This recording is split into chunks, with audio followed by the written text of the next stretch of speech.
Amsal 6 ayat 12, tak bergunalah dan jahatlah orang yang hidup dengan mulut serong, yang mengedipkan matanya, yang bermain kaki dan menunjuk-nunjuk dengan jari, yang hatinya mengandung tipu muslihat, yang senantiasa merencanakan kejahatan dan yang menimbulkan pertengkaran. 15. Itulah sebabnya ia ditimpa kebinasaan dengan tiba-tiba, sesaat saja ia diremukkan tanpa dapat dipulihkan lagi. Saudara, ya, firman Tuhan hari ini mengingatkan kepada kita, dikatakan bahwa tak bergunalah dan jahatlah orang yang hidup dengan mulut serong. Apa itu mulut serong? Mulut serong itu adalah mulut yang bengkok, ya. Apa itu mulut bengkok? Bengkok itu tidak lurus, ya. Artinya apa? Mulut yang suka berbohong, ya. Yang suka memutarbalikkan kebenaran, ya. Sekecil apapun saudara, kita ini mari berubah menjadi orang-orang yang tidak mau berbohong. Sebab ya Tuhan berkata, firman Tuhan bilang tidak bergunalah orang yang hidup dengan mulut serong. Jahat dikatakan firman Tuhan. Makanya kita harus berhati-hati di dalam berkata-kata. Kalau tidak perlu, tidak usah berkata-kata daripada kita mengucapkan sesuatu yang tidak benar atau yang serong. Kalau berita itu benar, ya tidak apa-apa, itu namanya tidak serong. Tapi kalau berita itu tidak benar, lalu kita mengada-ngada, itu namanya mulut serong. Kita berdoa supaya kita ini jadi orang yang jujur, terutama di hadapan Tuhan. Kalau orang jujur di hadapan Tuhan, dari hati saja dia jujur, apalagi di mulut saudara ya. Bahkan banyak orang yang berani bersumpah ya, mengatakan bahwa benar loh gini-gini, padahal itu tidak benar ya. Dikatakan di sana yang mengedipkan matanya dan yang bermain kaki ya, menunjuk-nunjuk dengan jari. Orang yang mulut serong suka berdusta itu suka dikatakan mengedipkan mata. Artinya apa?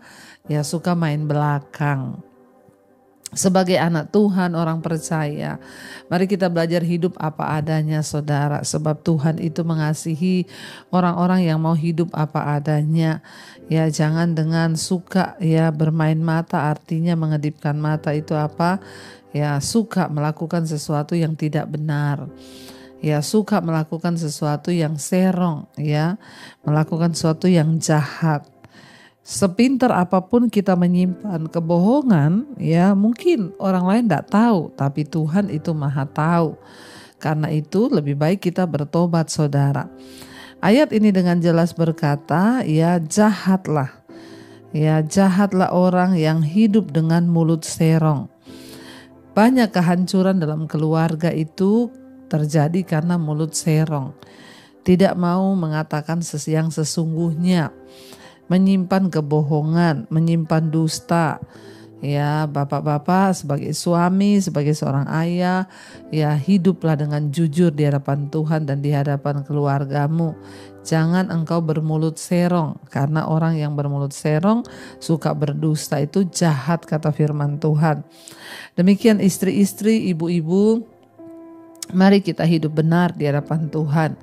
Ya, sebagai istri, sebagai ibu, ya mari kita belajar untuk melakukan apa yang benar, ya bukan dengan mulut yang jahat. Demikian juga anak-anak, ya sebagai anak-anak muda, ya janganlah engkau juga hidup dengan mulut dusta. Awal dari sebuah kehancuran dalam sebuah keluarga kalau orang-orang di dalamnya hidup dengan mulut serong. Saudara juga sebagai karyawan, jadilah orang yang dapat dipercaya, jangan bermulut serong. Ya demikian juga kita dimanapun kita berada saudara. Tuhan mau hidup kita tuh lurus. Orang yang mulutnya serong, suka berbohong, itu jahat hidupnya.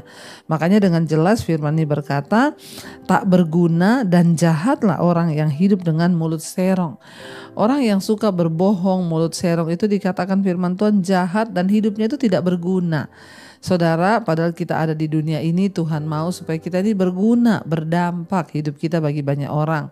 Ya, karena satu saat kita akan mempertanggungjawabkan hidup kita. Tapi orang yang suka bohong, hidupnya itu tidak berguna. Ketika istri suka bohongin suami, suami suka bohongin istri, anak-anak akhirnya bohongi orang tua, itu terjadi siklus ya. Setan itu tidak akan pernah melepaskan orang yang suka mulut serong. Kenapa banyak kehancuran keluarga dari suami yang suka berbohong, akhirnya istrinya pun suka berbohong. Dari suami istri yang suka berbohong, anak-anaknya pun juga berbohong.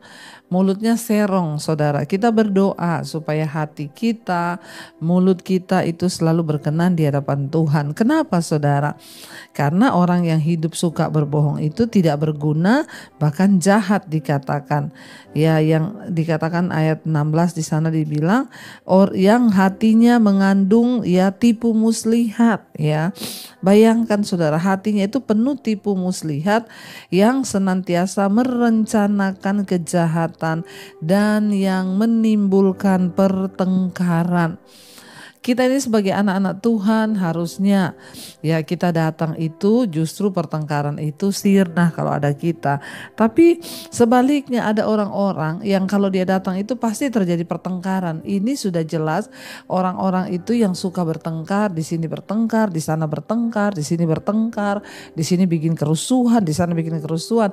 Ini pasti orang-orang yang mulutnya serong. Karena orang yang suka berbohong, mulutnya itu serong, dia akan menimbulkan pertengkaran, saudara. Di sini dia memfitnah, di sana dia memfitnah, di situ dia memfitnah. Akhirnya dimanapun dia berada itu ada pertengkaran. Dan Alkitab dengan jelas berkata, hati-hati saudara, orang itu yang mulutnya serong, hatinya itu mengandung tipu muslihat. Banyak tipuan dalam hatinya. Wah, bahaya sekali. Ketika saya membaca ayat ini, saudara, ngeri ya, betapa jahat saudara ketika kita ini menjadi orang yang bermulut serong, ngomongnya tidak benar, tidak dapat dipercaya, bahkan hatinya itu penuh tipu muslihat. Sudah jelas apa yang keluar dari mulut meluap dari hati. Kalau hatinya penuh tipu muslihat, ya pasti mulutnya serong. Apa buahnya? Orang ini suka menimbulkan pertengkaran. Mari kita berdoa di dalam keluarga kita terlebih dahulu, dalam rumah tangga, jangan menjadi istri yang suka bikin pertengkaran.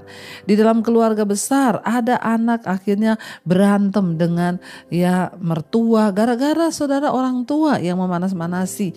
Ya akhirnya hubungan anak kita dengan istrinya atau suaminya jadi rusak. Karena apa? Ada orang-orang yang bermulut serong. Ya, karena hatinya itu penuh tipu muslihat dan dia menimbulkan pertengkaran. Makanya Bapak Ibu, kita juga harus membatasi ya, jangan suka bergaul berteman dengan orang-orang yang mulut serong. Sebaliknya kalau kita ini punya mulut serong, mari kita bertobat di hadapan Tuhan. Masih ada waktu hari-hari ini untuk bertobat. Kenapa kita harus bertobat ketika kita ini hatinya penuh dengan ya tipu muslihat, mulut serong itu? Karena apa saudara? Ayat 15 di sana dikatakan ngeri sekali.